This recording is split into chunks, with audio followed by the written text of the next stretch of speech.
Alors, dans cette étape, on va tâcher de finaliser les retouches du paysage avant de passer à la suite. Évidemment, on sera sûrement amené à retoucher encore quelques zones, mais l'idée, c'est déjà d'arriver à boucler dans les grandes lignes l'essentiel de ces images. Alors, je vais fermer déjà les fichiers dont j'ai plus besoin.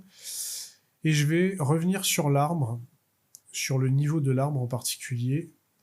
Je vais passer le niveau de sortie des zones sombres à 40 au lieu de 30, parce que je trouve que 30 c'est un peu faible. Et je vais rajouter également du flou sur le calque. Donc je sélectionne le calque, je vais faire un clic droit sur le libellé et convertir le calque en objet dynamique pour pouvoir tester différents réglages de flou si besoin. Je fais filtre, flou, flou gaussien. Je vais passer le flou à 1. Je pense que ça devrait suffire. Ok. Je vais appliquer une petite correction, une petite balance des couleurs sur cet arbre. Je vais rajouter un petit peu de jaune pour être un peu plus raccord, vous voyez. Je vais enlever du cyan. On va passer le rouge à 10. Le magenta, on va pas y toucher pour l'instant. Et on va mettre le jaune à moins 45. Et comme ça, on est un peu plus raccord en termes de colorimétrie. C'est plus sympa. Et je vais grouper donc ces trois calques concernant arbre, donc le calque niveau, le calque balance des couleurs pour la colorimétrie et le calque arbre. CTRL G, je double-clique sur le libellé, j'appelle le groupe arbre. Et je vais rajouter une petite ombre. Alors je redéploie ce groupe. Je vais créer un calque vierge en dessous, au-dessus de la pile, et je vais passer le calque que je viens de créer en dessous du calque arbre. Je l'appelle ombre arbre. Je vais prendre du noir, tout simplement. Un pinceau, une forme en arrondi flou, une opacité d'outil à 10%, et je vais assombrir un peu plus cette zone-ci. Ça donnera quand même l'impression que qu'on est bien. Alors attention à ne pas déborder sur l'avant-plan.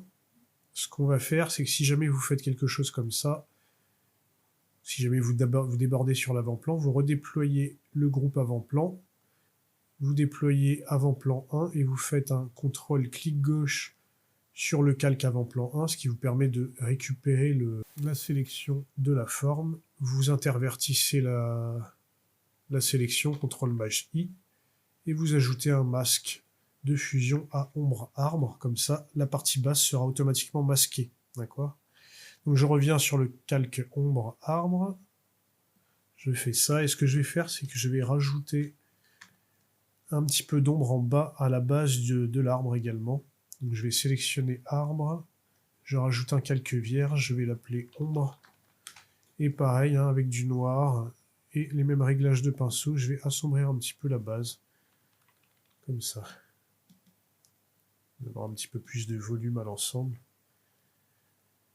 Okay. Je vais sélectionner ombre arbre et je vais abaisser un petit peu l'opacité du calque à 60, à 80. On va voir.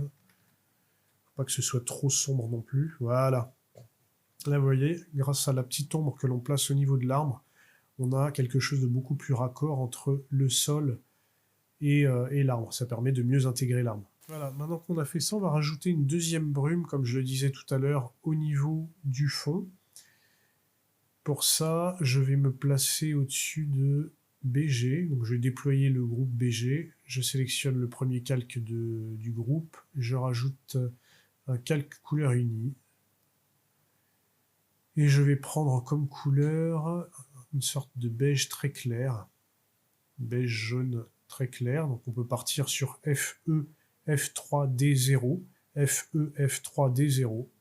Je sélectionne le masque de fusion de ce calque, je fais CTRL-I pour le remplir de noir. Je prends le pinceau, une forme en arrondi flou, une opacité à 10%, et vraiment par petites touches, vous voyez, je passe un petit peu de brume comme ça, au niveau de l'horizon.